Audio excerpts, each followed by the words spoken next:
We are so thrilled to be partnering with Hinge. Hinge is the dating app designed to be deleted. As you all know, I'm a huge Hinge advocate as I met my partner of almost 3 years on the app. Even before meeting him, Hinge was always my go-to app because I met more relationship-minded people here and had some great dates. Clearly, I haven't been on the app for a little while, but I re-downloaded it to check out some of the new features. One that stood out to me was the voice prompt, my best friend's take on why you should date me, where your friend can hype you up. Not only does this make the profile creation less daunting, but it's not always easy to see your own green flags. So to test it out, I asked Yue some fun prompts to get her take on what I could put if I was dating again. So the first one, how long have we known each other? What was your first impression of me and how has that changed? Julie and I have known each other for almost 10 years. My first impression of Julie was that she's very social, but I've learned that she has a lot more depth to her beyond the social butterfly that she is. My next prompt, what do you think are my green flags?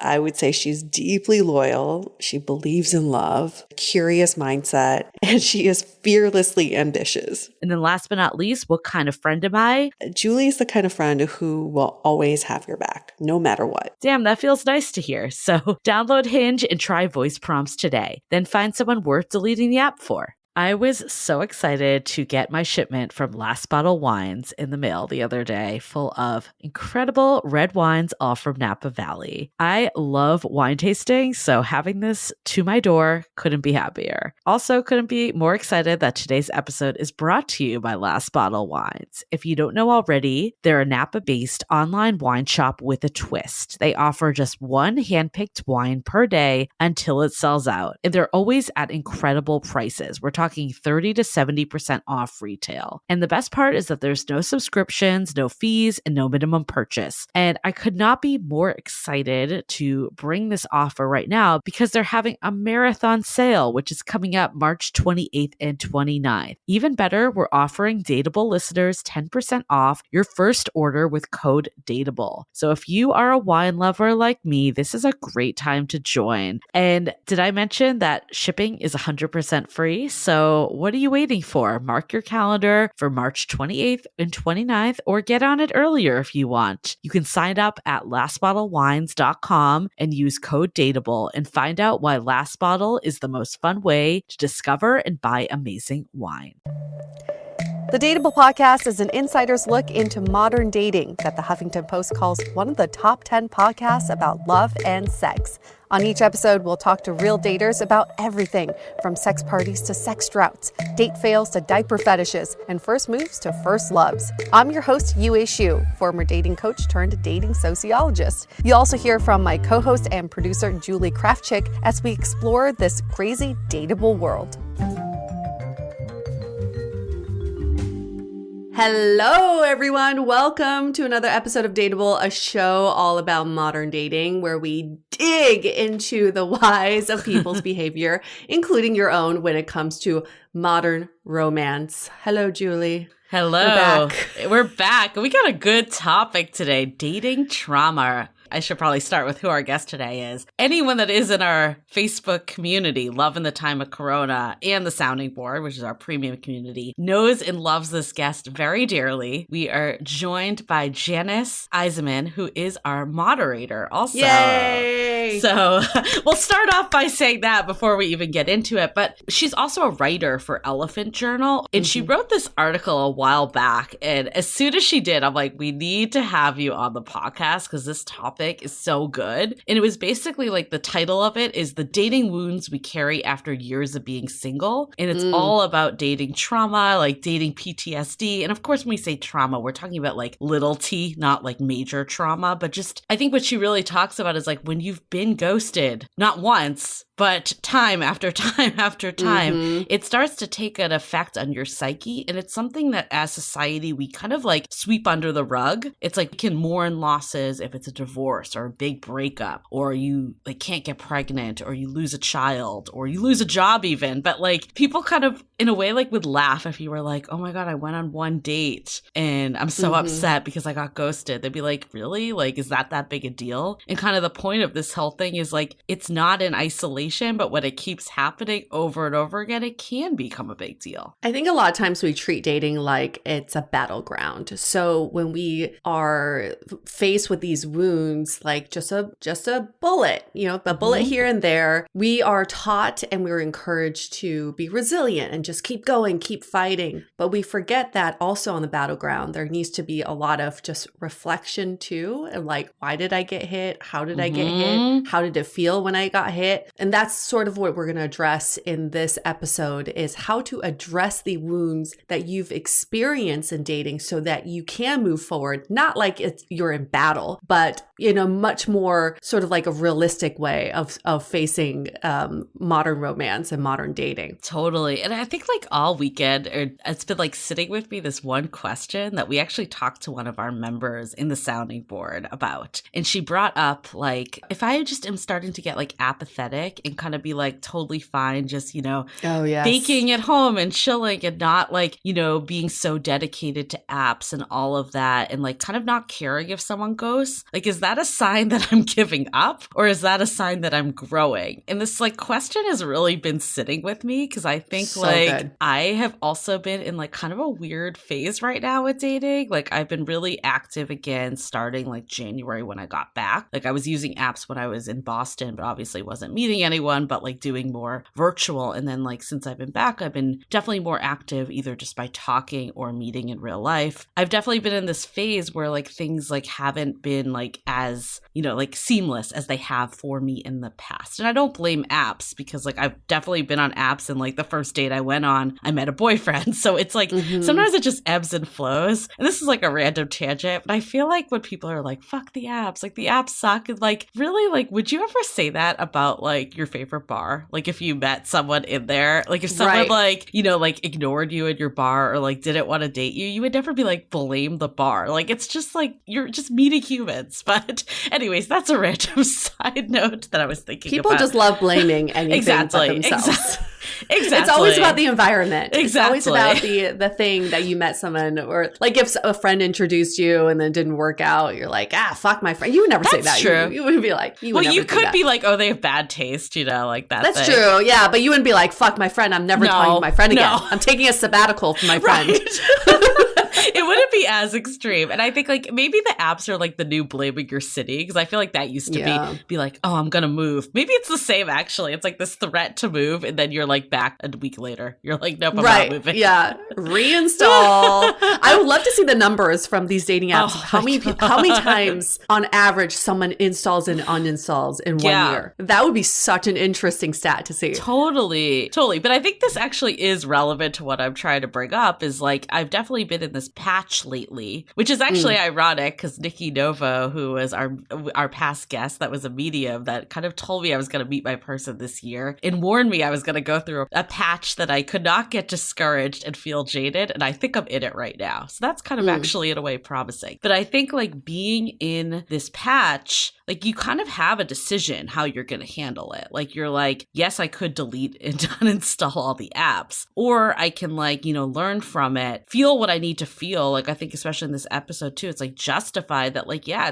it never is fun when you get ghosted. Like no one's going to say it's a good time, but it's like, how much do you let it affect your psyche? And I think that is like actually empowering, that it is in your control to decide. And the way I look at it too, I'm like, okay, like, yeah, I've had this string of people that I'm like really excited about, and then they're not like making prioritizing meeting up as big of a priority as I am, or like I meet someone and we're just like on totally different life stages, but the next person could be amazing. And like I don't want the other people to like just detract me from being able to like talk to that amazing person. So I do think like all these feelings are valid, but I think ultimately it's up to us to choose how we interpret them. And back to like the original question, is it giving up, or is it like that you've actually made strides? I think that it's a tough question to answer, I think. And I think ultimately like you're going to know if you're not staying true to yourself and you're just not dating because it's like easier than being rejected, versus you're kind of getting so comfortable with yourself that you're able to let this stuff slide a bit more.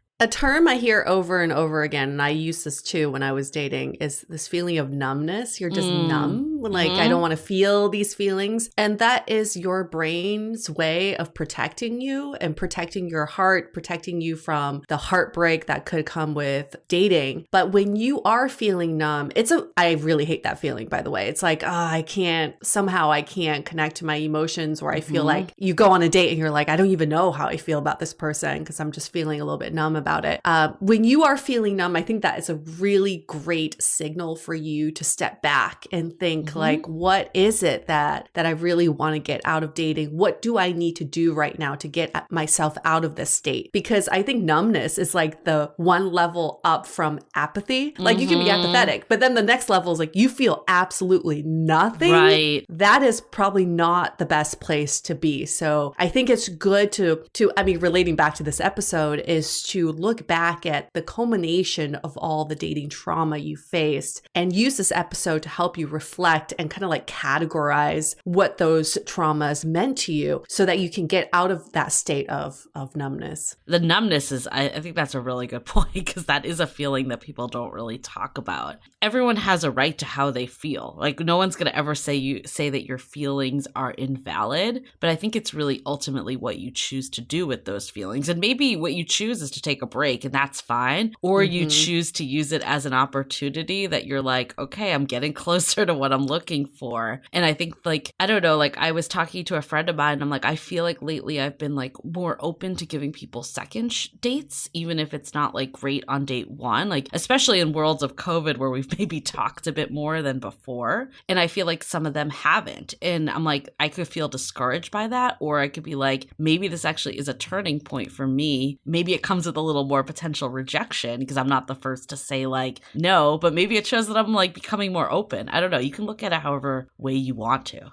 It's all about gaining perspective, right? Yeah, like, totally. The world, you see the world how you choose to see it, and you choose to see it in a certain way, and that puts you in a certain mood. So I guess ultimately the decision's up to you. How do you want to see the situation?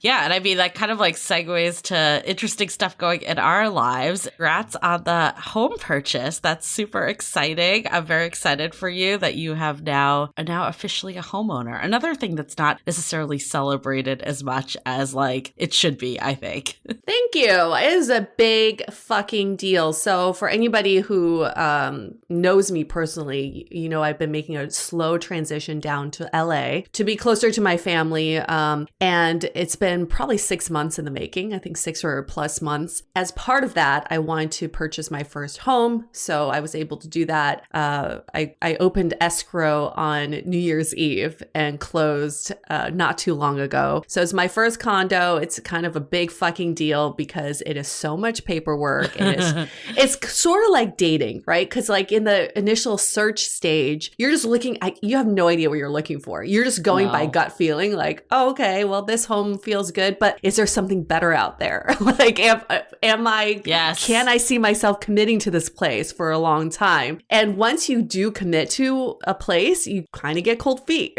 Like, wait, that's a lot to commit. For me, financially, it's a lot to just hemorrhage out for a home. But it's been a great process for my partner and I because he's been extremely supportive. He's in the real estate business, so he really helped me along the way. But the way we arranged this, I think goes into what Nikki Novo told me too. She's like, you're going to choose a very non-traditional route for a partnership. And I love what we're doing. He owns a place in San Francisco. Now I own this place in LA, but I'm calling it our place because we found it together. We decided on it together. We are furnishing it together, renovating it together, everything together, so that now we have the freedom of two places, but also individually we have our own assets. Like, this is mine, that is his. And like on paper, yes, we individually own these. But when we speak about it, when we talk about life, it's like now we have two places we can go back and forth between San Francisco and LA. And I really do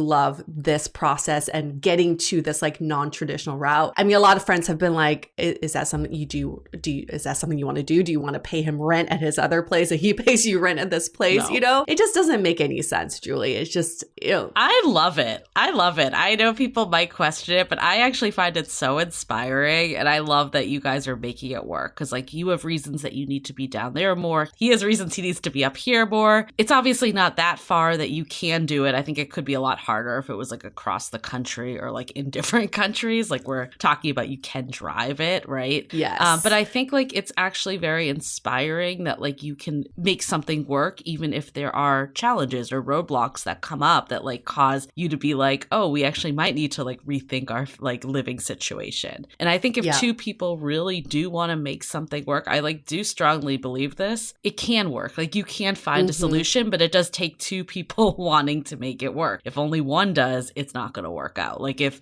for instance, like you wanted to go there and he was like, oh yeah, I'll come like once in a blue moon, like that wouldn't work. But the fact that you're kind of like going back and forth together, I think that does work. So it's like you guys found what worked for you is really the ultimate. I will say one last thing I wanted to comment about this home buying experience is that there's no other process that reminds you that you are a single unmarried woman like a home buying experience.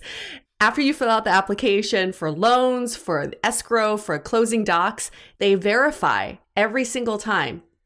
They email you or call you and ask, I just want to verify you are a single unmarried woman, correct? And you have to say yes every time. And when you sign with, they have a notary that come to you. And when you sign, the notary also has to ask you like 3 times. Basically, she's like, you're a single woman, right? You're a single woman. You're a single woman. And you have to be like, yes, yes, yes. I get it's for like property reasons. They just want to confirm nobody else can claim rights to the property. But at the same time, like, hello, do you still need to remind me that I'm an unmarried woman? Like, I already know. Thank you. Okay, so I remember you saying that. I actually view it quite differently. I think it's freaking empowering that like we can be single women buying homes. I think it's awesome. I actually would love to be reminded each time that I'm a single woman that can be putting down enough money to buy a home. So it's all perspective. Okay. I mean, yeah, it's all perspective. I was more like, this is fucking annoying. I don't need to tell you this like 6,000 times. I get it. It is a lot to like keep getting it. But speaking of SoCal and California as a whole, have you heard about this new thing with the access codes for the vaccine? No. So what's that? So apparently, this is basically... Is this a scam? It's not a scam, but it's tricking the system. It's basically skipping the line for vaccination. There's access codes. It actually originated out of private schools in LA. And they like found these access codes that were meant for like underserved and underprivileged community members. And now they're circulating to like anyone. And I have friends that have used it and basically got appointments at Oakland Coliseum. And I think like some of them totally were under the impression that like people weren't using the vaccines, because you know how we've heard that also. Mm-hmm. But it's come out that like people that need the appointments can't get the appointments. Oh, so yeah, It's become like this whole thing, and I think they're like trying to shut it down. But I thought it was super interesting, and it actually just like made me think about too, like even over the weekend, like I was with a friend that got the vaccine, and he was like having people over his house, and it was like, oh, I have the vaccine, and I'm like, there's gonna be this divide of like the people that have vaccine and don't, and I wonder like how that will impact dating too, because it's like I think when you have the vaccine, you're gonna be more like, oh, I can get out and like resume life again. And then obviously if you don't, you're still going to be in the same boat as today. So I think it's going to be an interesting dynamic. Like as I think initially I thought like everyone would be kind of on the same page based off of age. But it seems like that's not happening. People are kind of gaming the system a bit. Yeah, I was wondering why I know so many young people who've been vaccinated. But also remember, people feel like once you're vaccinated, you can be around people who aren't vaccinated. You can still pass the virus on. If you're vaccinated, you are more likely to not get it, but you can still give it to other people. So it doesn't exactly make you safe around other people who aren't vaccinated.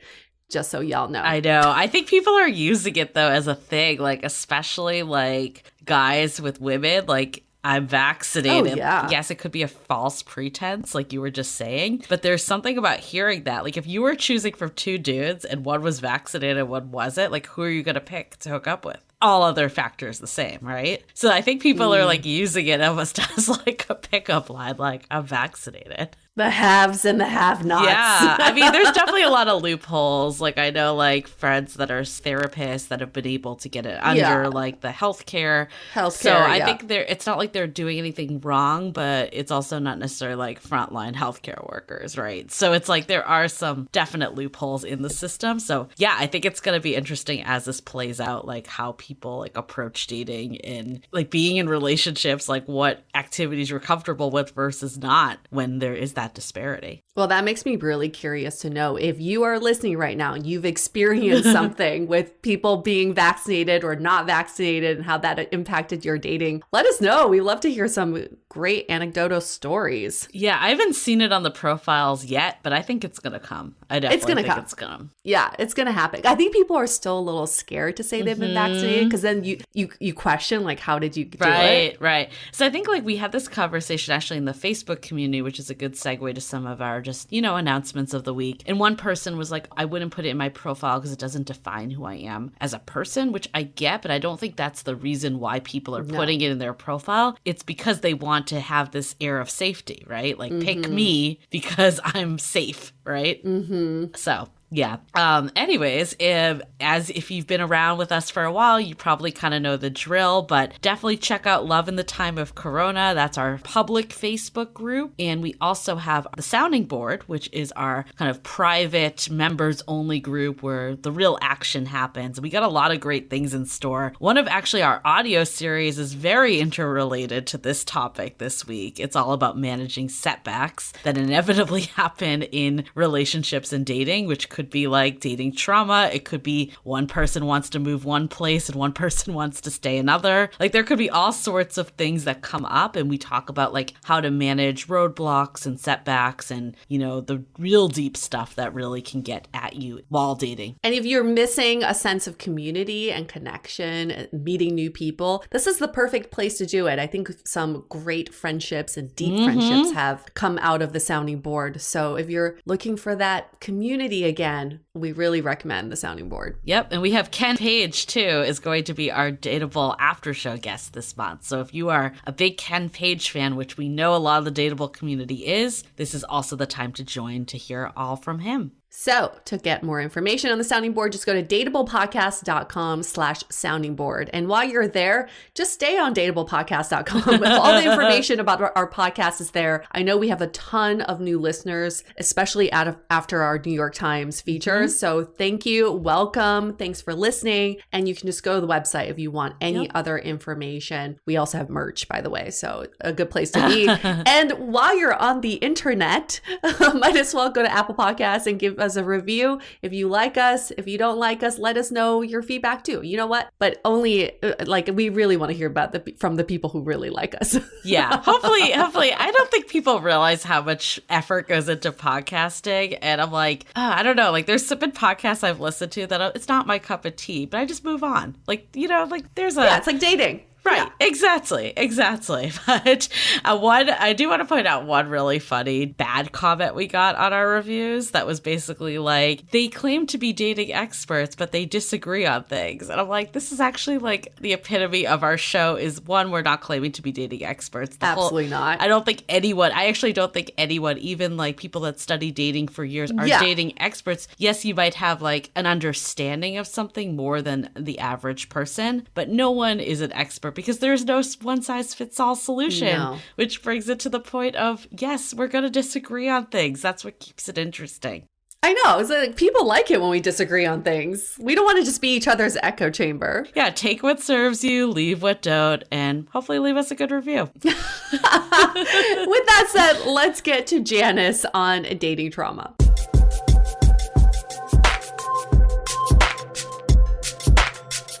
Well, Janis has been so instrumental in getting to know our members in our Facebook group, Love in the Time Corona, but we also want to know more about Janis. Who is she? She is in her 40s, originally from Canada. She currently lives in Calgary. She's been there for 8 years. If you don't know where Calgary is, it's in Canada. She's the owner of My Body Couture, a one-to-one movement studio that helps people feel better in their bodies. And by night, she's a dating and relationship enthusiast. Ooh, I like that word. Who has participated in the evolution of dating from the era of IRL dates, seems like a zillion years ago. Yeah.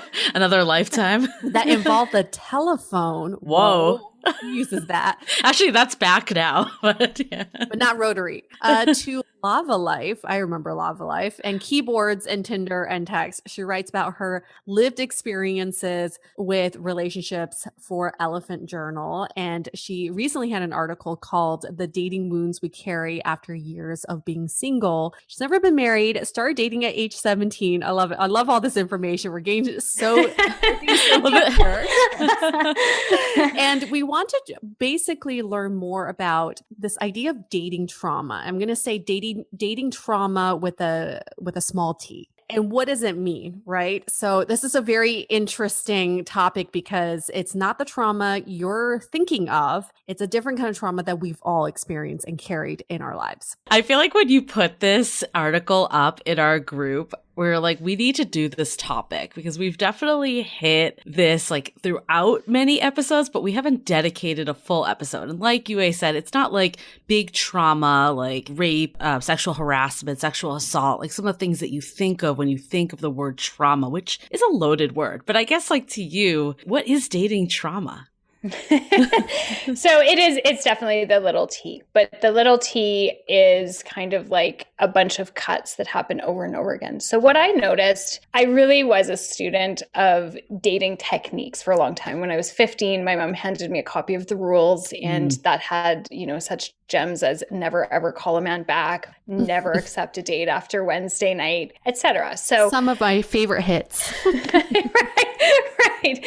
And then, even as I aged and I matured, those rules just went onto Facebook. They never went away. And so when I was struggling to find a partner, those rules morphed into lean back, be in your feminine, things like that. But they were always there. And what I noticed was the underpinning for women was that we were always to be, and this is heteronormative dating, we were always to be fun, playful, light. We were to flirt. And so this very open space where we are presenting our hearts, making this nurturing environment, being fun and playful, letting men touch us. And then going on date after date, I was like the classic two-dater. So I would always get that second date, always. But then when things would crumble and fall apart and I wouldn't get asked on the third date, or men would ghost after texting me for, 4,000 million texts, and then just suddenly stop or not ask out on the third date or ghost me. Then when I would kind of look for support from friends, I would get, well, why are you letting him take your power? Men need space.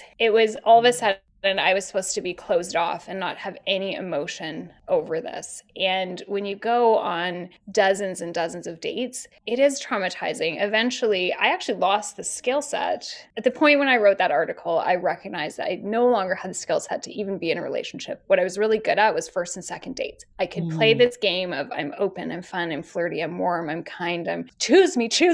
But when it really came to the skills of relationships, I had put up all these walls because I wasn't actually supported in that space of, this is painful. This feels like rejection. This feels awful. I am on my 27th cycle of this and I feel terrible because we're constantly told, don't let it bother you. Don't get upset by this. Don't hand your power away. He means nothing. Give him space, etc. It's kind of like the difference between a series of small paper cuts over time versus having your leg severed at once. This sort of trauma accumulates over time where you internalize it. You're like, oh, it's just a paper cut. I'm just supposed to get it. And each time it still hurts, but I just internalize it because it just happens.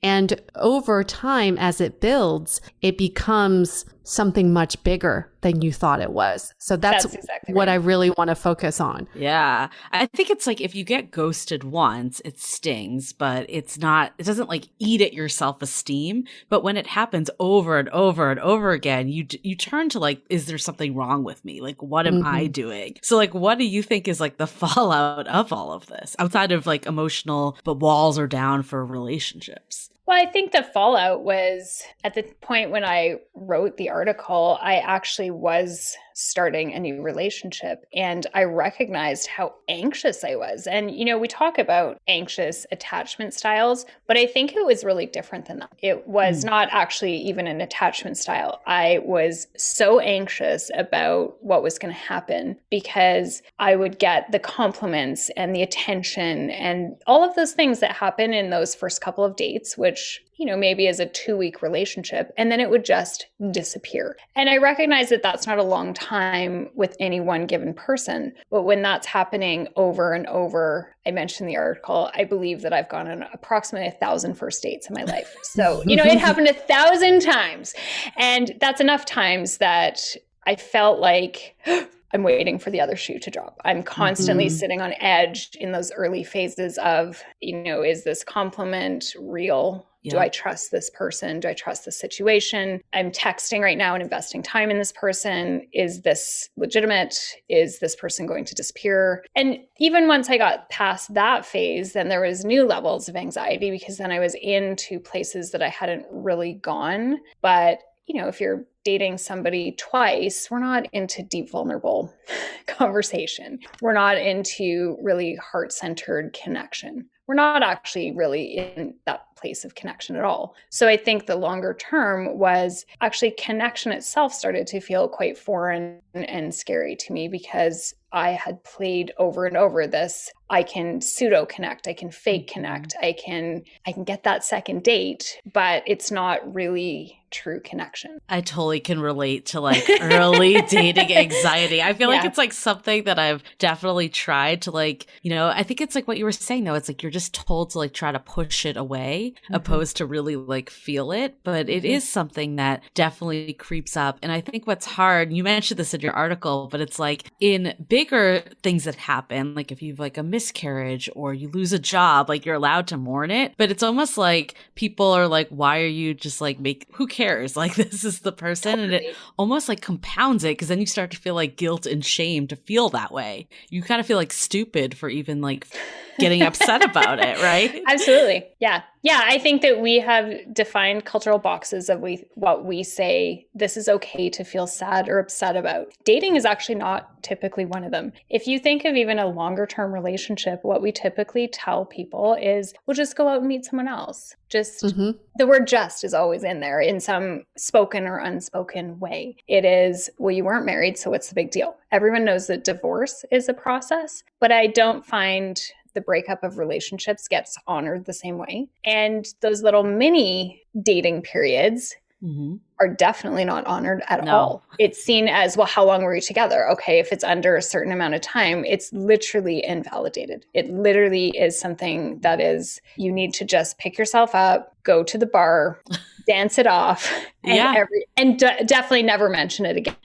And it doesn't work that way, doing this process over and over again. So I just started to notice a lack of support, a lack of compassion, a lack of self-compassion, actually, even for myself, where I would start to panic because, oh God, you know, it happened again. And I didn't really feel like I had an outlet for this totally unacknowledged phenomenon of serial dating and the pain that it's actually causing people. Our nervous systems, I mean, I'm a body worker by trade, our nervous systems actually feel rejection as pain. So if I drop something on my foot, I would feel pain. So too, if I go out on a date and the guy ghosts me, I feel pain. That's how my body responds to that because I'm human. We have strong tribal pull just biologically. So getting rejected from somebody else feels painful. And noticing that all of this advice, especially, you know, I'm female, so I can only speak to female, was definitely not geared towards that compassionate, empathetic place. And people were trying to help, but all of it was dedicated towards shut it out, feel nothing, and what's wrong with you. And if this compounds over time, because I think when you're talking about there's no outlet for this, the outlet I do see is people end up complaining. It becomes a blame game. It's bad dating behavior. They become very catchy dating terms, but there's nothing about how do I feel and how do I reconcile with those feelings. So when these feelings are ignored and it compounds over time, how does that affect your love life? Especially yours, Janis. How did you see it affect your love life? Well, I think the idea behind dating is connecting. And what I noticed was how many times I actually disconnected.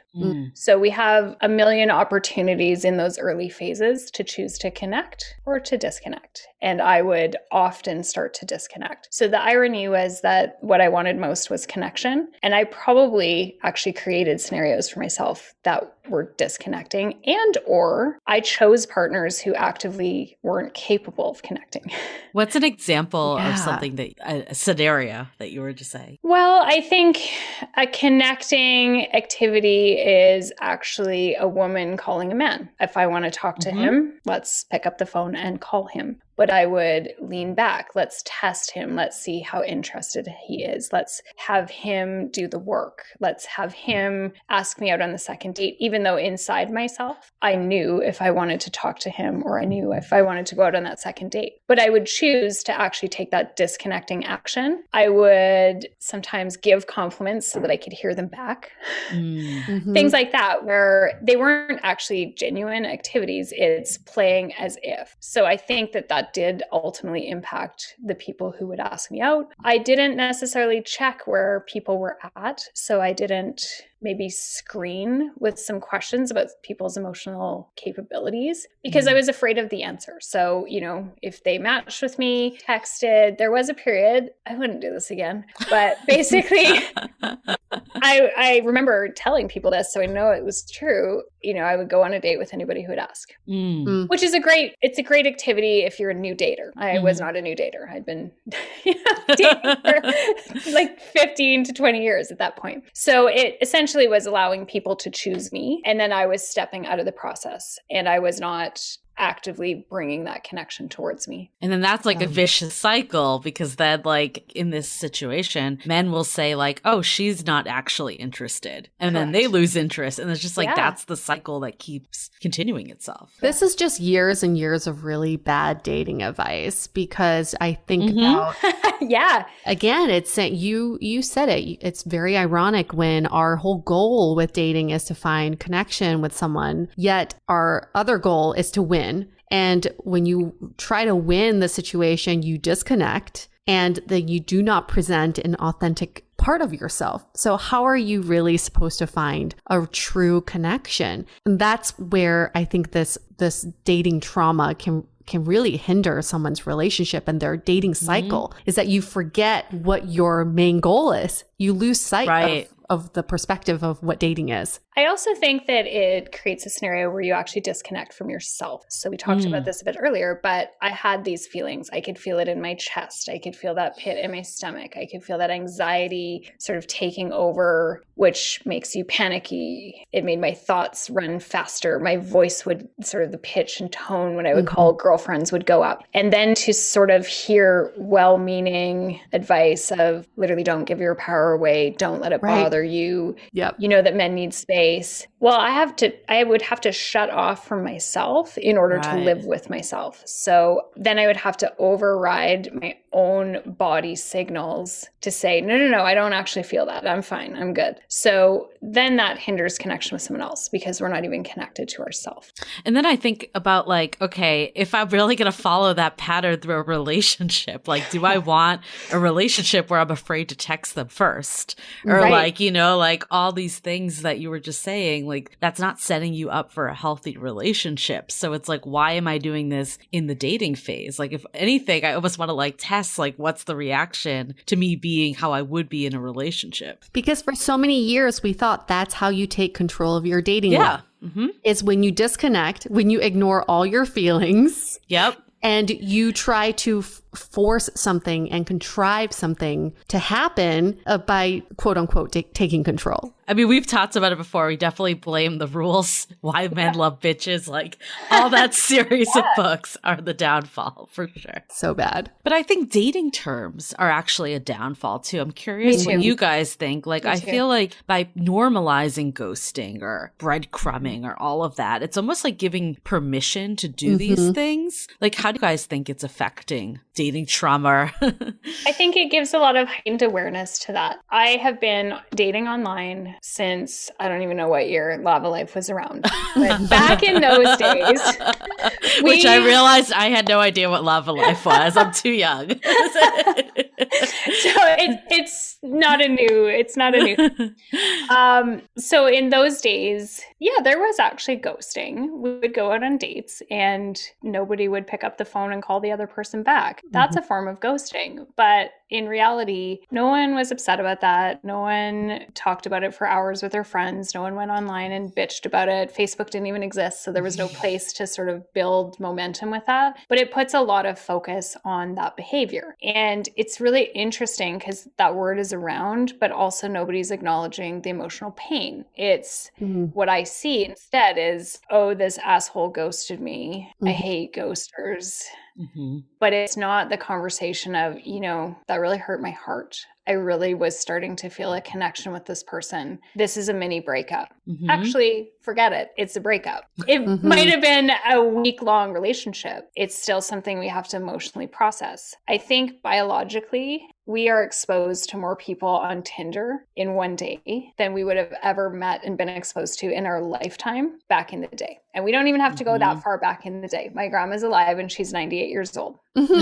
And she came from a small town. I know that in 2 hours on Tinder, I could swipe through more people than she literally saw in her entire life. And our bodies are going to have a biological response to that because this is just not, we were not biologically given catalogs of people to flip through and then have these connecting conversations. And so although dating advice says, and it's not bad advice, but don't get ahead of it, stay present, our biology is saying, oh, we're connecting. Our vagus nerve is connecting. We're having all of these hormonal signals that we actually are making this connection. And the average time it takes between starting a conversation and going on the date is a week. And then we could say, even if we were like really aggressive with it, we're going to go on a second date within a couple of days. We still have that connection that's been built. It's taken, I love statistics.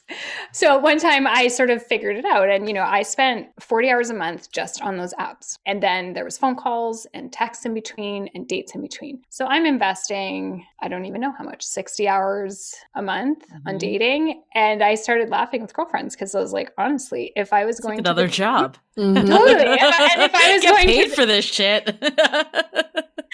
I want a salary. Right? I totally needed a salary. If I was going to the gym 40 to 60 hours a month and getting this result, I would stop. Like, this is crazy. There's no result that's happening. And so it's really frustrating because I think there's also no emotional acknowledgement of what that 40 to 60 hour investment brings. And even though it's with different people, my brain and my body said, well, that's an investment. And so part of what started to happen was every single date, actually, that investment grew bigger in a certain way. It wasn't like it was growing smaller or shrinking. It was like, okay, now it's never like it just never went through my mind, but it's like, now we're at hour 59, like deliver.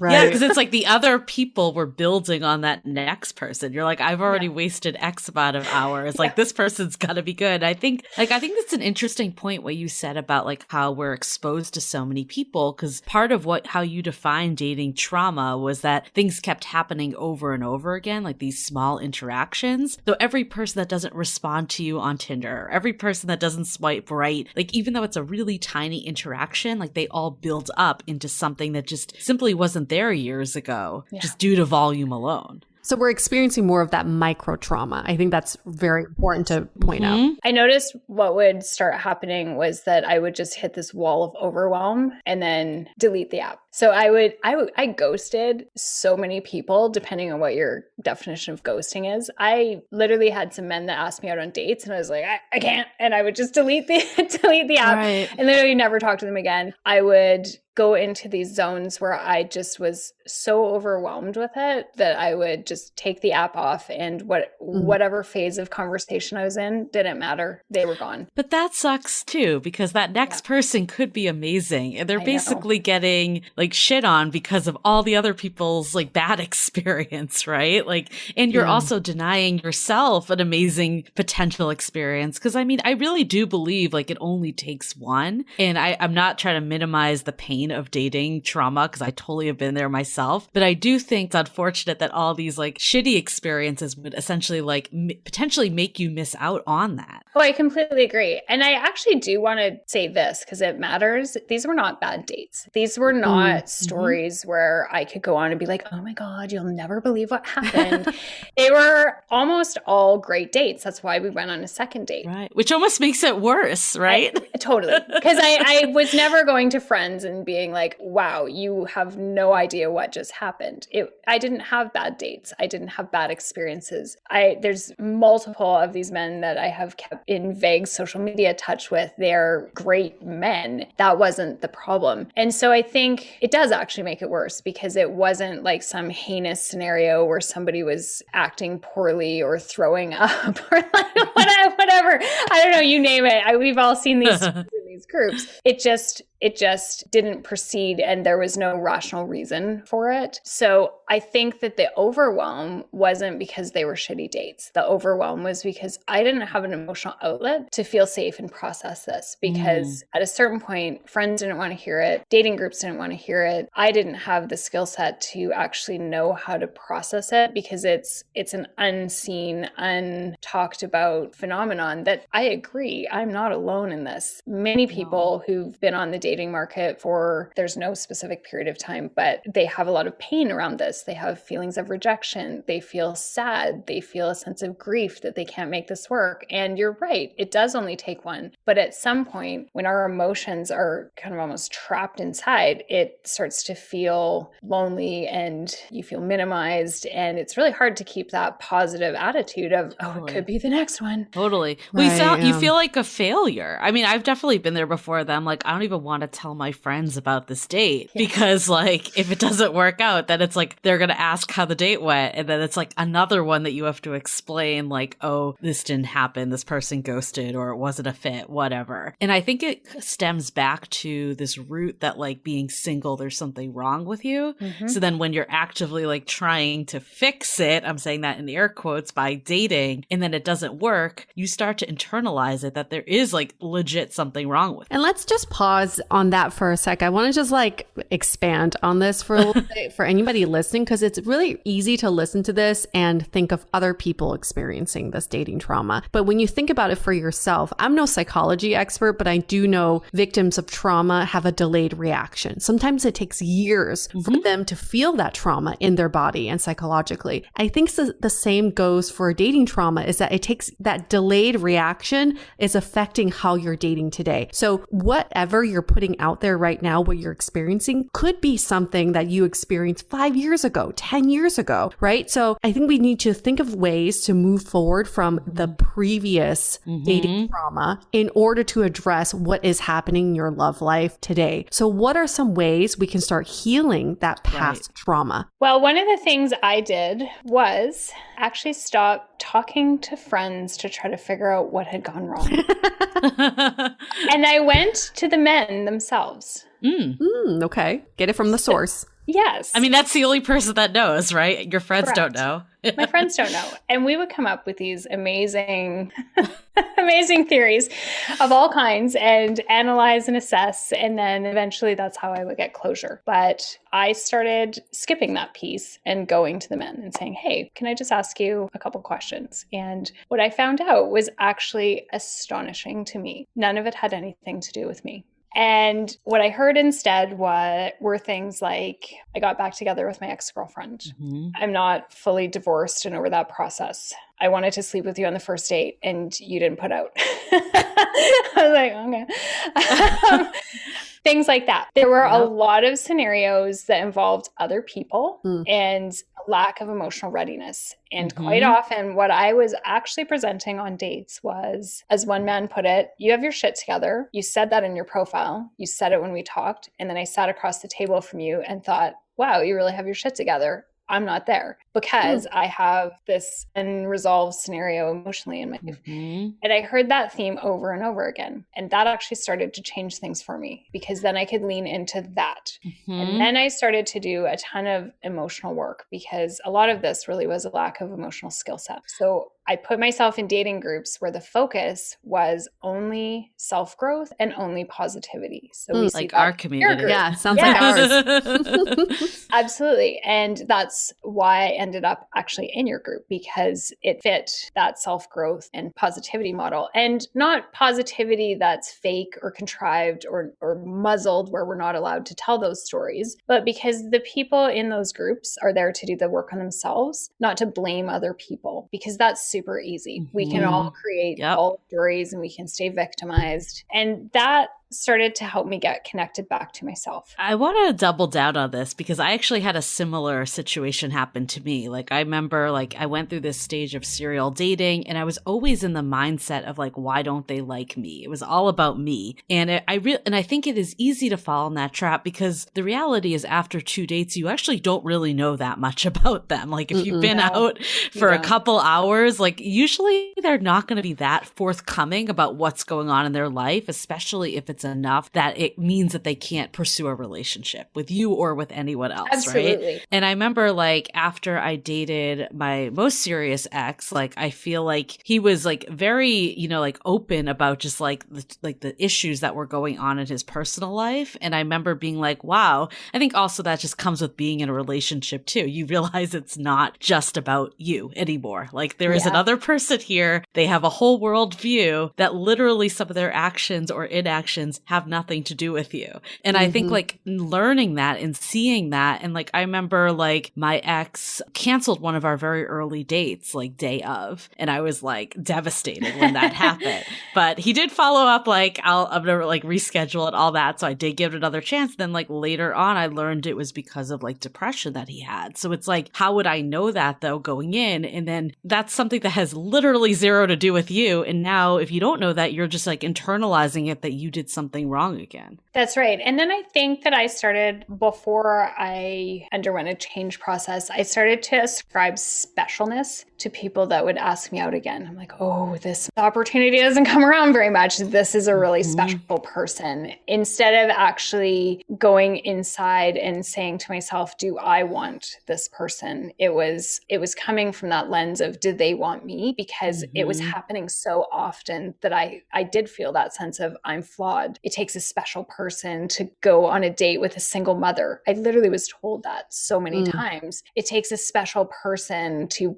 date a business owner who's female. I was told things like that. And so I internalized all of that. And instead of actually sitting at that table thinking, does this person meet my checklist? Are they showing signs of being emotionally available? Are they being consistent? Are they intellectually engaging? I was actually trying to do the opposite, where if we went out again, well, they must be special because they just proved they were. And I think that just creates that feedback loop again, where then we are actually hurting ourselves, and it's subconscious. It's not like I set out to do that. But that's why I think it's so important to actually have support groups like our group where we can have those conversations. There's so much compassion in our group. If you want to learn how to speak with compassion, go into our group and follow Ryan Jeffrey, because everything he says. Shout out to Ryan. Yes. He is the best. We love him. The best. He is so compassionate towards people's experiences. And I had to learn that skill. It was not inherent to me, much as people always say that women are nurturing and caring. That was not inherent to me. And I now have a self-awareness and self-compassion practice that I do every day. And that was a hugely important piece of moving past this as well, because then I could just sit with my experience. I could acknowledge that it was painful. I didn't call 25 girlfriends one after the other seeking that sort of, please make me feel better. And inevitably, again, through no fault of their own, it would just make me feel worse, because what I really wanted was someone to say, that sounds really painful. That's unfortunate. Right. That sounds hard. But I had to learn how to do that for myself. And I'm still practicing that, and I will be forever. But I think it's really important to also have somebody else in the world doing it for you. Post in our group, tag Ryan, he'll do it for you. So you were kind of talking about it earlier that ultimately this made you, like, it made it difficult to have relationships because you had so many walls up. And I think it's kind of like chicken and egg, because I've thought about this before. Like, I'm like, I don't want to go on a date and like share my whole life story, or not like my whole life story, but you know, like enough about myself that this person gets to know me, only for them to disappear. But at the same time, like, if you don't share anything about yourself, then it's going to be really hard to even make a connection for them to potentially like be a date too. So how do you like balance those two? I'm laughing because how I learned to balance it was to do what I would call fake vulnerability. I spend time one-on-one with people in my job where I exchange a lot of stories with them. And I'm not a hairdresser, but I function in that same capacity where I talk to people all day long. So I really learned what stories sounded vulnerable and sounded like I was sharing something that was actually personal, but actually I didn't have any emotional charge or attachment to. So I could kind of go on dates and share things that sounded like they must be vulnerable and connecting, but I actually had no heart behind them. Give us an example. Dancing like a monkey. Yeah. What's an example? Everyone's going to share this on their next date now.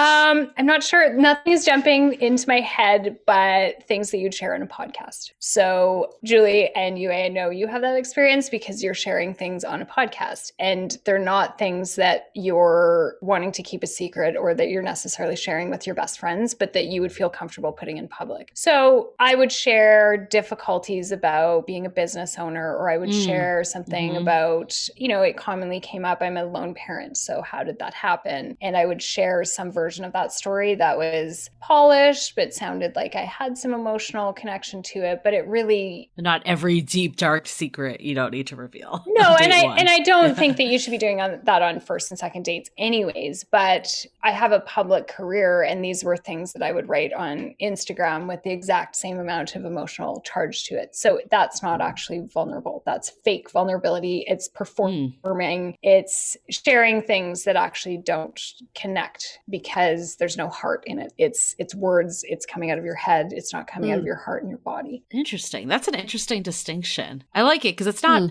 like, I think performing, sometimes I think of like, putting on an act essentially. And I don't think it's that, because you still are sharing what's coming from you, but you're just not like, if this person never called you back, you wouldn't necessarily have something out there to them that wouldn't be out there to the public essentially, or that you wouldn't feel comfortable with the public. I guess what I would say is I didn't have any skin in the game. I wasn't taking any risks. Right. I was actually unknowingly falling into these gender stereotype tropes where I'm acting like I'm nurturing, I'm acting like I'm caring, I'm acting like I'm open. I am actually fun and playful as it is, but I was really playing into that. And then, the man would ask me out on the date. The man would pay. The man was doing the same thing. He's acting as if, but in the meantime, not saying, my ex-girlfriend is hovering around outside.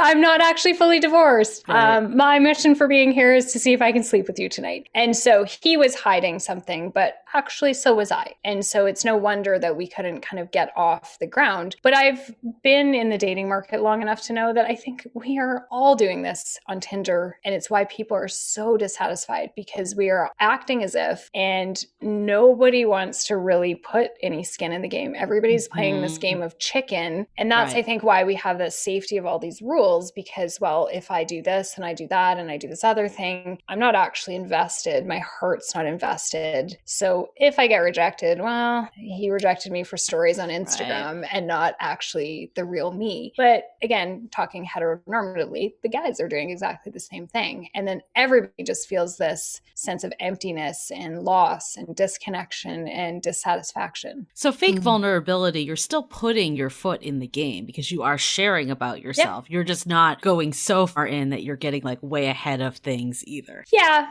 I think dating is really an energetic connection. Relationships are about an energy exchange. Mm-hmm. And I wasn't really offering much energy. They were words without soul. That's fascinating, because I feel like it goes back into the dater view conversation. This goes one step deeper, but you're also revealing things about you that you're not super attached to. I do think vulnerability needs to be earned on a date. Yes. Vulnerability, right? I remember going on a date with a guy who revealed that he got a girl pregnant and she was super upset and ended up getting an abortion, and too much all on the first date, and that he came back and apologized to her but said you shouldn't keep the baby, and then he wanted to get back together with her and she was like, go away. And I was like, wait, I haven't even ordered a drink yet. And I just felt like I remember you texting me about that one.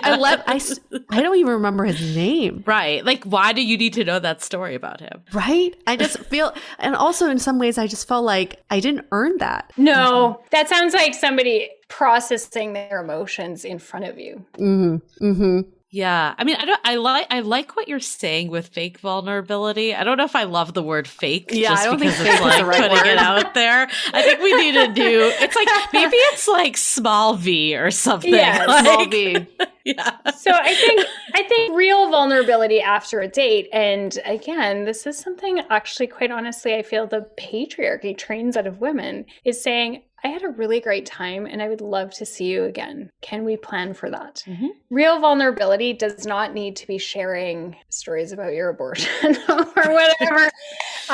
Those are things, yes, they need to be earned. But I think, what are those small things that make you slightly uncomfortable? I'd love a good night kiss. I'd love to see you again. Mm-hmm. When I get home, can we text? It's just putting yourself out there a little bit that is vulnerable. And I think when we're waiting for men to do it, we're not doing that. And then I personally was trying to kind of fill that vulnerability bucket with different things, but it actually was those little things that were missing. And so there was no heart, because I was coming home hoping to hear from the guy or calling girlfriends and expressing things that I wasn't saying to the man. And actually, even when they ghosted me, or even when they said, let's not go out again, instead of actually talking through those feelings with them, which would have taken less than 5 minutes, I would invest all of that in telling girlfriends. So my vulnerability actually went to my friends,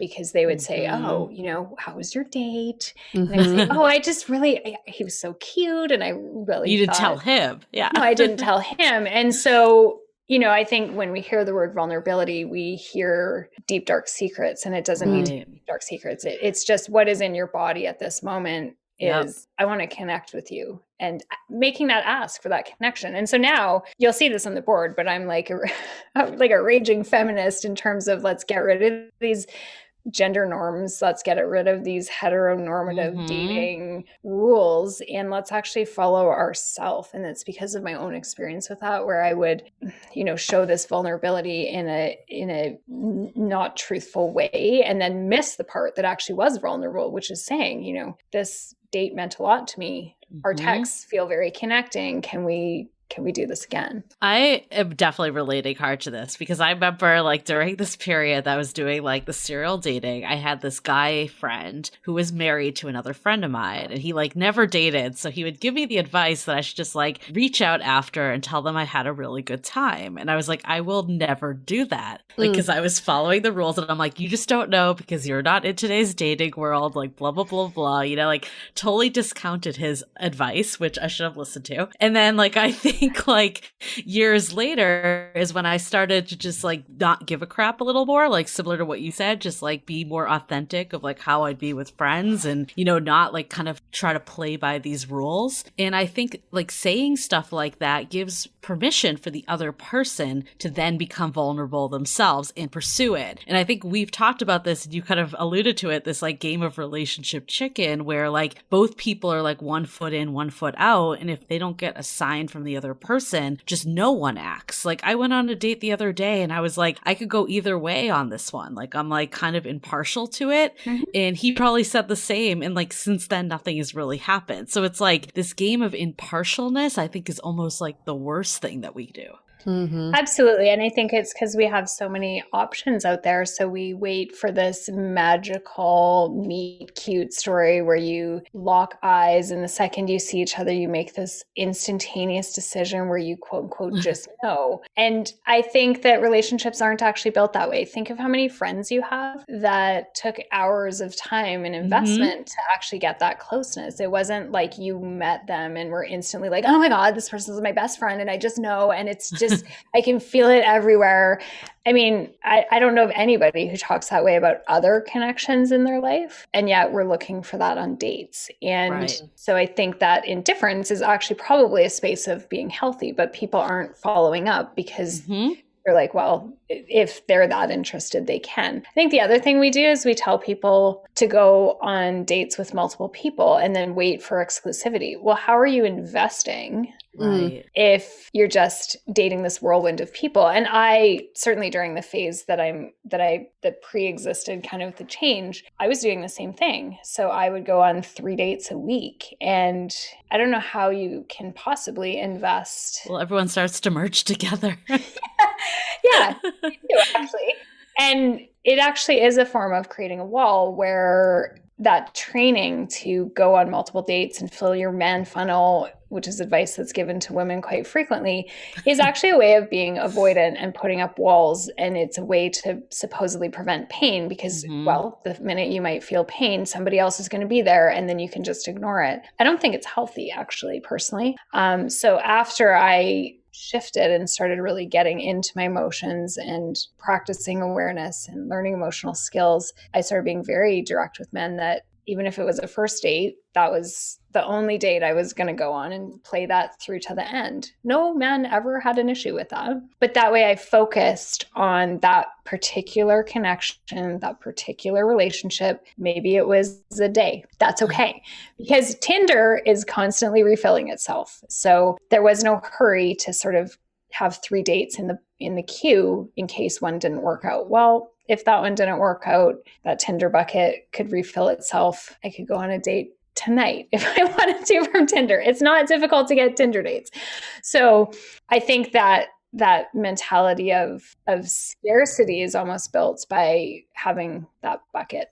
Let's hold that thought because I want to get back into this, especially how we can recognize if something we're doing is a product of dating trauma versus how we truly feel. So let's hold that thought. We have a special message from our sponsor. We'll be right back. This episode is made possible by Badlands Pets. As you all know, Mojo, my precious baby, is the reason why I found love in the first place. He made me feel love again. So I would do anything to ensure his health and longevity. And actress Katherine Heigl and I have that in common. She's helped save over 16,000 dogs through her foundation. And after doing a ton of research, she feels there's one place we can look to improve any dog's health, and that's their food. So fortunately, she found that just by adding a few special superfoods to her dog's food, she saw huge transformations in their health. So she's made a 20-minute video explaining step by step how anyone can do the same thing to see incredible changes in their dog's health. I've definitely re-looked at what I'm feeding Mojo and making sure that, hey, he only has one life to live, and I want to make sure it's the best damn life. So if you want to keep your dog healthy and happy, go to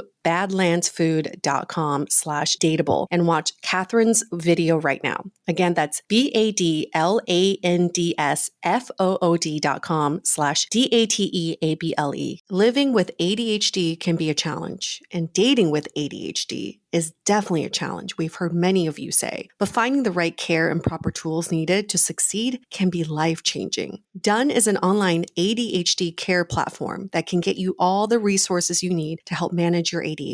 Online visits, refills, and a 24/7 care team made for you. In just 1 minute, Dunn's online assessment can help kickstart your ADHD treatment journey. With experienced clinicians, worry-fill refills, and online visits, you can start getting personalized care as soon as today or tomorrow. So contact an expert team that can help you around the clock and get a personalized treatment plan just for you. Here's how you do it. Take a free 1-minute assessment and book an appointment with a licensed ADHD clinician as soon as the next day. Get continuous care, one-click refills, insurance coverage, and 24/7 care team support with Done for just $79 a month, and pharmacy copays as low as $0. Visit get.donefirst.com/podcast to learn more. That's get.donefirst.com/podcast to learn more. Done. Turn ADHD into your strength. This episode is made possible by Armoire. Armoire makes getting dressed easy. With a clothing rental membership from Armoire, build the perfect wardrobe with brands that are high quality, unique, and recommended just for you. All you have to do is take a 5-minute style quiz and select items from your dynamic, personalized closet. The styles show up at your door in as little as 2 days. Then when you're ready for new clothes, just swap them out.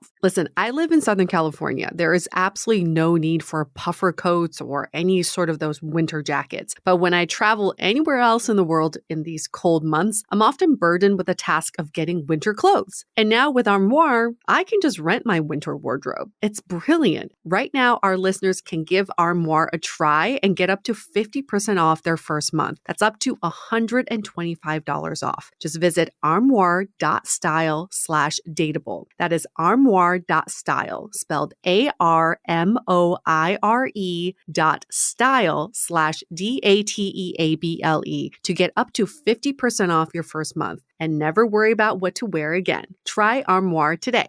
But I do want to get back to this idea because I think dating multiple people could be a product of dating trauma. If it doesn't feel natural to you and you feel like you're forcing yourself to do it, that is a product of you not wanting to feel hurt and abandoned and not wanting to form deeper connections. So applying it to ourselves, how can we recognize the difference between something we're doing that is a product of dating trauma versus how we truly authentically feel?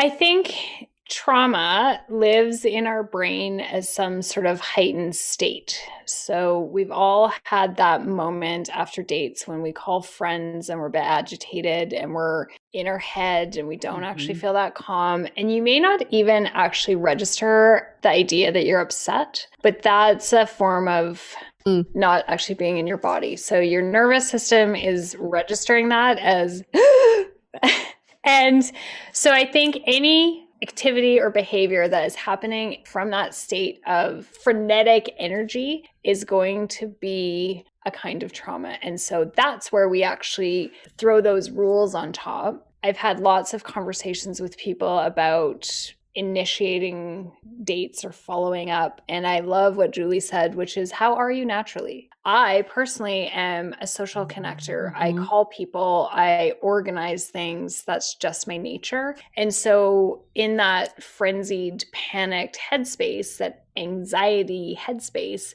I was throwing a dating rule on top of never call a man, because I was 15 when I learned that one, and it gets reinforced over and over again. And then I noticed it was those racing thoughts where I didn't have the skill set in those days to check the facts. So I would go into, well, he's not going to want me. I'm not going to be appealing. I'm going to be needy. And there's still to this day, those narratives will still pop up in my head. But I recognize now that they are in my head. They're racing thoughts. They're anxious thoughts. And when we're actually behaving with authenticity, our nervous system feels super calm. And I think that we're often confounded about which is which, because we're told that chemistry feels like sparks. It feels exciting. It's nerves. So I was really confused between those, because I'm like, oh, this frenetic sense means that I really like him and that, this is exciting. This is how it's supposed to be. But I wasn't actually able to ground into what my body actually would feel like if it was in a restful, connected, calm state, where I could actually calmly, without this weird narrative in my head, be like, oh, I'd really like to talk to this person. I'm going to call him or I'm going to text him. So I think that's why I have a body practice. I do yin yoga every day to practice the feeling of being calm, being connected to myself. And I didn't do that for dating purposes, but it has laid a foundation in my awareness about what calm, connected me feels like. And when I jump outside of that in a dating context, I'm doing something that's not calm or connected, which means I'm doing it from that place of micro trauma. Right. So Yeah, I feel like we've had these a lot of conversations lately of like, how do you know when it's your own stuff versus like the external person putting it on, essentially. And I hate like blaming someone else, but sometimes people just aren't a good fit for you. Absolutely. And they bring out certain sides of you, or like they're just not ready and it's clear and it's like coming through as ambiguity or whatever. So like, how do you kind of separate like releasing your own anxiety when it comes to dating versus like distinguishing like this just isn't the right fit? I think that a good fit for me is someone who doesn't trigger that anxiety state. Mm-hmm. And that's a statement that's way easier said than done. Because I do get triggered, I do get anxious, and I do still have to really overcome that sensation of the dating trauma in the first place. Mm-hmm. But in a broad sense, I think that a good positive connection is somebody who, and we're not talking about a first or second date here, but a good positive connection is somebody who I can share my feelings with and work through that trigger. And a lot of what I'm calling a trigger is going to be a micro trigger. It's not going to be something where I can't speak to them for 4 days. It's just something where I can say, I'm feeling a little anxious about this, or I didn't prefer that word you used. And so I need a lot of very open communication. Otherwise, I go into my head and I get anxious about it. And I go into this rutted pattern of dating trauma where I start making up stories and I start going back to these trained narratives. But at this point, I can kind of catch myself. So a good partner for me is somebody who's going to actually help me recover from that and heal from that, as opposed to feeling triggered all the time with no outlet. And I think it's a nurturing kind of safety, the same way a mother picks up a baby who's crying, and it feels calming. If a stranger picks up a baby, the baby is not going to feel calmed by the same activity. So I look for that sensation when I wake up in the morning of, does my nervous system feel calm? And I literally actually go through that process with myself to have that sense of awareness, because I really became aware during this process of how often I was triggered, and then would look to that emotionally unsafe person for support or for conversation, communication, connection, but actually would just end up re-triggered or feel unheard or feel unresponded to. There wasn't any sense of nurturing that accompanied that. So it's very difficult, because I think the things that we're trained to look for societally are fun and common interests and chemistry and this spark. But the spark actually for me is not healthy. That spark is like a little fire of anxiety inside me. And so I'm actually looking for the opposite. I'm looking for somebody who, when I wake up, I feel like a cat that's purring as opposed to a fire that's burning. Well, they say trauma begets more trauma, because that's what you recognize. So you become almost addicted to that feeling in your body, and you feel like something's wrong if you don't feel traumatized in a relationship. And that's why there's so much self-sabotaging behavior out there and toxic dating behavior. So how can we stop ourselves in our tracks before we carry on with this kind of bad dating behavior? Again, my favorite quote is, we're all each other's consequences. So we got to stop that kind of behavior with ourselves if we don't ever want to feel that again with other people. So like you talked about the triggers, what are other ways that we can just stop before we react? I think we really do need to have personal practices that build emotional health, emotional safety, build bodily awareness so that we can identify, is that a pit in my stomach or are those butterflies, things like that. So that actually really does come back to doing that work on ourselves, and then also surrounding ourselves with other people who are doing that work. There's a language that comes along with that. I could post something very personal on the board in our group right now, and I would get met with compassion and understanding. I would definitely find somebody else who related to that experience. And so pulling ourselves out of those scenarios of the toxic dating groups and the toxic friends and the nervous system that's always amped up. And actually, the more stress we have in our lives, I think the more we need to really have these active practices of looking for these emotional safety skills, self-regulation skills, co-regulation skills, self-awareness skills. And what does it actually feel like? Because I don't think that most of us know. I certainly didn't. And I agree with you where my baseline was like a cat on the ceiling. And so that for me was just normal. And then you added a little extra fancy dating anxiety. And I was like, yes, this is it. And it felt intoxicating. And then I felt like I couldn't actually discern. You know, I would hear things like, make a list of your must-haves and deal breakers. Well, I didn't know how to apply that at all because I didn't have that baseline sense of this is what it feels like to take care of me. This is what it feels like to nurture myself. This is what it feels like to be safe in my body. So I actually am old school. I handwrite my to-do list. Me too. Every day. Yes. It's the lava life generation. We handwrite everything. With a couple years younger, just no more. All digital. Right. And on the left side of my piece of paper in my block lettering written with a marker, I have a list of activities that are all optional, but things like taking a bath, reading, going for a walk. These are things that used to bore me, but they're things that I actually need to be like, this is what it feels like to have a calm nervous system. And I make sure that I do a bunch of things from that list. And that's super boring, but it really puts us into ourselves and what that sense of neutrality feels like. I used to have a fashion media executive job in New York City, which is like the most anxious place on the planet. I think they pump anxiety into the air and you breathe it in the subway and you're like, whoo. And so my sense of what anxiety was, had you asked me, I would have been like, no, I have no anxiety at all. So how was I to actually know what anxiety was versus calm? And I really had to move into these practices daily to know what it is. And then I start to really look for people that mirror that and help me embody that myself. I love that. I think like bringing it like full circle to what you said earlier is like, I think the problem is we're not in touch with our emotions. Like we think that like there's a certain anxiety, but that's not like relative to yourself. What we were talking about earlier, when ghosting happens, you're kind of just complaining. You're not like really taking it in of how you're feeling with something. And I think for myself, like, and this is ingrained in society, is like, you're told that you don't want to act needy, that saying if you're like feeling anxious to a man in a heteronormative relationship is like the worst thing you can do. And we actually had an interview recently with Connor Beaton, and he turned something around on me completely.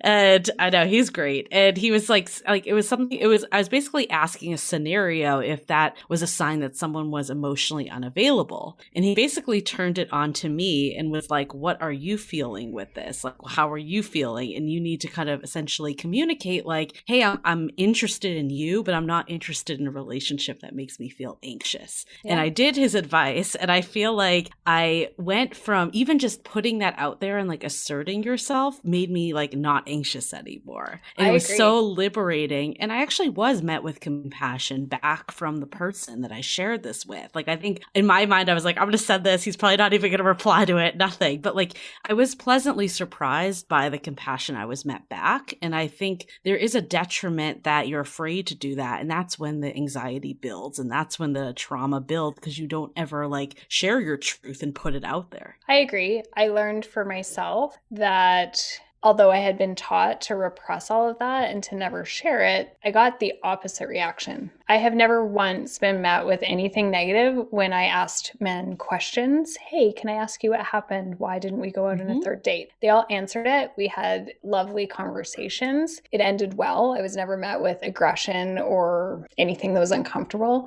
When I would tell men, I've just met someone, I want to see where this goes, I got back mostly notes of, wow, that was really great of you to tell me. Good luck with that. And many of them even said, if it doesn't work out, keep me posted. That is not what our cultural narrative suggests is about to happen. And so I started dating from that place of compassion and self-compassion and really being the person that I would want to date, where, you know, I don't want to get ghosted, so I'm not going to ghost other people. I don't want other people going on dates with me and going home and having all this anxiety. So, you know, I'm happy to answer any questions, and I'm going to actually give people reasons why I don't want to proceed forward. And we can do this in a kind, compassionate way, not fake kindness, not trained womanly kindness, but actually really speaking the truth. And it completely neutralizes anxiety. So I will still sometimes wake up with kind of free floating anxiety, and then I sit down like, okay, what is happening here? And the second I actually can put words to it, it evaporates. If it involves someone else, I just go tell them, because that is the truth. That is what I'm feeling. And I haven't had any experiences where somebody says, oh my God, you're so needy. What's wrong with you? It tends to be very connecting, because otherwise we're carrying around this kind of bubble of spikes of anxiety, and they can feel that. So we think we're hiding it, and we think we're processing it, or we think we're concealing something, but we're actually blocking that energetic connection, and we're blocking the relationship from developing. And we do that because of trauma. We think that a relationship is only good when there is anxiety, and we mistake an anxiety for the butterflies and for the sparks. But in actuality, I would love to go into takeaways, because what we're saying is we have to connect with our feelings and know what's good and what's bad for you. So anxiety, you have to know that it's bad for you. How do I not make myself feel anxious? And if you don't feel anxious in a relationship, or when you first start dating someone, doesn't mean that it's boring, doesn't mean that it's weird. It just means it's going pretty well, and you don't need to strive for that anxiety. So I think my biggest takeaway is showing yourself compassion, putting words to your feelings, and connecting to the feelings that are good for you and connecting to the feelings that are bad for you. And I love having some sort of ritual where self-care is prioritized, where you take a few hours in a week to sit alone with your thoughts. Self-care doesn't actually need to be a bath, right? It doesn't need to be the spa. It could just be sitting in a corner in your room, being alone with your thoughts and saying, how are you feeling? What are you feeling these days? And is this a good feeling or a bad feeling? So that's my biggest takeaway from this conversation. But my second takeaway is we almost have to accept the fact that everything we do today is a result of this buildup of relationship and dating trauma we've experienced in the past. And the only way to move forward is to reconcile with those past traumas. My biggest takeaway is to feel all the feels, like regardless how insignificant it sounds. Like I feel like I won't minimize it, because I've definitely done that too. It's like the minimization, because you don't feel like it's a big thing. It's only a week long or whatever. Like shit happened. Like you're allowed to feel however you feel from it. And I think like this happens with men and women. This isn't like a women agnostic. I remember one of our past couples we talked to, Sammy and David. I remember him actually like saying to her like, hey, I'm feeling anxiety because of past shitty people I've dated that have kind of like left me on red, and this has happened, and I really like you and I don't want this to happen again. That is vulnerability, and that's not necessarily like disclosing all your deep dark secrets and life story, but it's having the courage to put out like where you're at with someone so they can meet you. And if they don't meet you, then you have information that you know that like where you stand with this person. And like we were saying before, it's like, how do you measure relationships on the barometer of like how they make you feel more, opposed to like the checklist that you have? If you know ultimately that like you want a relationship where you feel calm or you feel connected, and that's not happening with that person, like it's better to find that out earlier, or like at least see like signs of things, than to just bottle everything up and never give a person an ability to react either way. Love it. Let's digest it all right now. I mean, Janis, I guess any last parting words of wisdom or advice that you would give anyone going through this right now? I think really look to create community, because if we're trying to foster connection, mirroring what we want is going to be a very useful skill. So surround yourself with the kind of people that you would want to date or want to be in a relationship with, and look for that support from them. Most of us don't want to be around a bunch of people that are bitching and moaning and complaining and whining and victimizing themselves and staying stuck in that. So join our Facebook group and really look to people that are actually doing this work and mirroring the kind of behavior that you want to see. I have what I call the gold standard. So there's somebody in my life who actually really embodies the kind of person and the kind of way that I want to be treated. And that goes a long ways to removing scarcity. It goes a long ways to making me believe that it can be there. But also, I practice the skill set of being in relationships, the kind of relationships I want to be in. And those are not anxious, traumatized, walled off relationships. So I think that's the most important thing that I would do, is create that community and foster other kinds of relationships that are as calming and nurturing and kind and connected as you want in a dating partner. I love that. Not just because you shamelessly promoted our group, but because I feel like people often that are single are like, well, if I'm not going to meet someone there, it's not worth my time. And I do think like just forming community and making connections with new people, whether it's romantic or not, like even if it's totally platonic, even with like people that you have no sexual attraction to because of your sexuality or whatever it may be, like I think that teaches you the skills of how to, you know, small v, become vulnerable with people and really like practice those relationship skills and building that intimacy in a way that's like going to translate to a romantic partner also. I think we also can see evidence of the kind of person we want. I am very public and vocal in our group about some of the amazing men that exist in our group. And so when women say, well, there's no good guys out there, that's a limiting belief, but it also isn't true. And if you want to see what good guys say and think and do and what they believe and how they behave, they are literally in clusters in our group. So there's no shortage of them and they exist. They're real. You know, I've spoken to some of them on the phone or on FaceTime. They're legitimate people. We have our happy hours. Their faces are there. And so I think that's really, really important, because then our nervous system and our whole body and soul and our brain actually realize that this is not kind of one person in every city, and every man or woman for themselves has got to go find this only one good person, or that literally what's always said is there's none. And in our community, there's tons. And so we can practice building those relationships with people right there, just through communication that doesn't have to, there isn't, actually, to the best of my knowledge, I don't think we have any couples that have come out of our group yet. So it's not a singles group where we're picking each other up. Right. Which is why I like it. It's not a pickup marketplace. Yeah. I think what you said is interesting too, because men have also said the same about women. And I think like you said something really interesting earlier that I do want to kind of just end on this note, is like sometimes it takes a while to see the trauma. And sometimes I've even acknowledged other people's posts of feeling this trauma that I feel like I've overcome per se. But then sometimes new dating situations brings it up again. And you're like, now I'm actually seeing that like maybe it isn't fully resolved, or you're seeing it come out with someone else and you're like, oh, this is a reminder of how I once like felt. And like, if you feel like you've had the coping skills to overcome it, then you can like pay it forward and help someone else. Or if not, you can kind of work through it a little more, even becoming aware that it still might be a trigger for you. I think we talk about self-care and self-love a lot these days.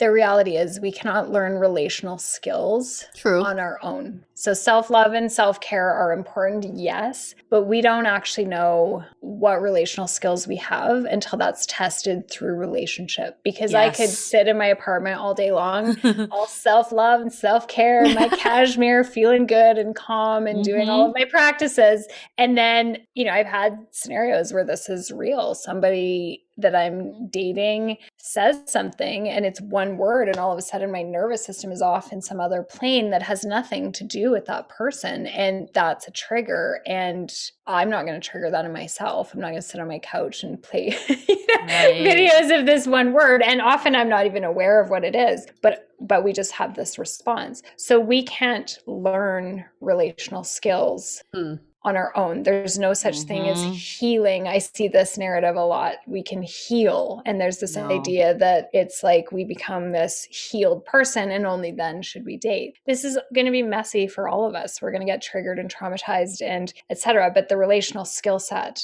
comes from being in relationship. I think that's so important that you said that, because I definitely had that sinking moment that I'm like, I do this podcast. I feel like I've come so far. Like, why am I still feeling this way? And I think maybe the word word isn't overcome. Like maybe there is nothing to overcome. Like the reality is that this trauma exists, and becoming aware of it, then you can like learn how to like calm your nervous system, feel your body, feel the feels, and like process and have those conversations. Maybe it's unrealistic to say like it's going to completely ever go away. Yeah, it's not about fixing, it's about lessening the pain, lessening the effect, and lessening all the assholes who are doing all this bad dating behavior, yourself included, if you are one of those. This magical group you speak of, Janis, I just want to give in case you're not in this magical group, it's called Love.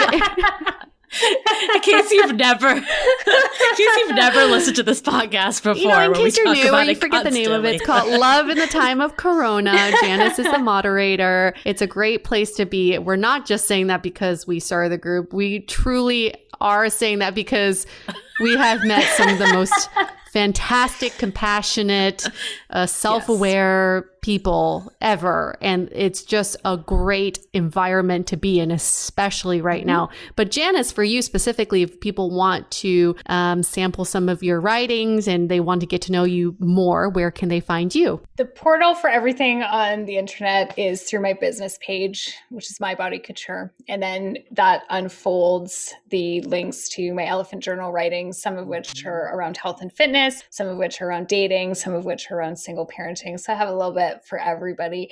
And I also have my links on there for my Facebook and Instagram and Clubhouse. And so you can just use my website. I know.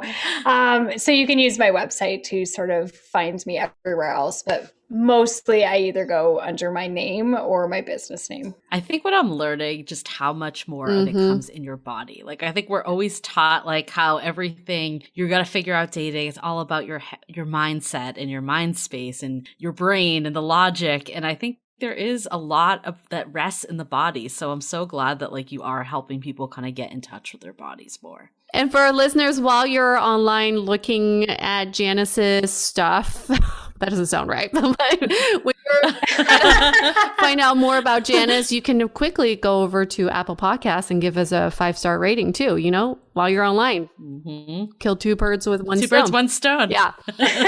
Which today I realized I don't want it to kill birds. Like we should say you can, touch two birds with one, I don't know, something like play with two birds. Save them. Save two birds with one stone. I like that better. I don't want Such a bad saying. Right? Why are you trying to kill two birds? Like what did they do to you? It's internet polyamory. Yeah. There we go. Have multiple. There you go. All you need to do, just leave us 5 stars. That's all we're trying to say. Don't worry. Yeah. Don't let's not overcomplicate things. It's just going on. Go to multiple websites. You don't have to devote and say that you are monogamous with any of the websites. We really appreciate you, Janis, not just as a guest on our show, but also for everything you've done with us, for our members. You're just this goddess that I feel like people go to. They want to emulate you and they learn from you. And the first time we talked to Janis, like really one-on-one, we were like, who has your back, Janis? Like who is taking care of you? And she's like, just me. I got my own back. So you're the epitome of just like the most independent and self-aware person out there. So we really appreciate you. Thank you for sharing your story about dating trauma with us. And we can't wait to learn more about you as we move forward with the group. Yeah. Yes. Okay, we're going to wrap this up. Stay dateable. The Dateable Podcast is part of the Frolic Podcast Network. Find more podcasts you'll love at frolic.media/podcasts. Want to continue the conversation? First, follow us on Instagram, Facebook, and Twitter with the handle @Dateable Podcast. Tag us in any post with the hashtag StayDateable, and trust us, we look at all of those posts. Then head over to our website, dateablepodcast.com. There you'll find all the episodes as well as articles, videos, and our coaching service with vetted industry experts. You can also find our premium Why series where we dissect, analyze, and offer solutions to some of the most common dating conundrums. We're also downloadable for free on Spotify, Apple Podcasts, Google Play, Overcast, Stitcher Radio, and other podcast platforms. Your feedback is valuable to us, so don't forget to leave us a review. And most importantly, remember to Stay dateable.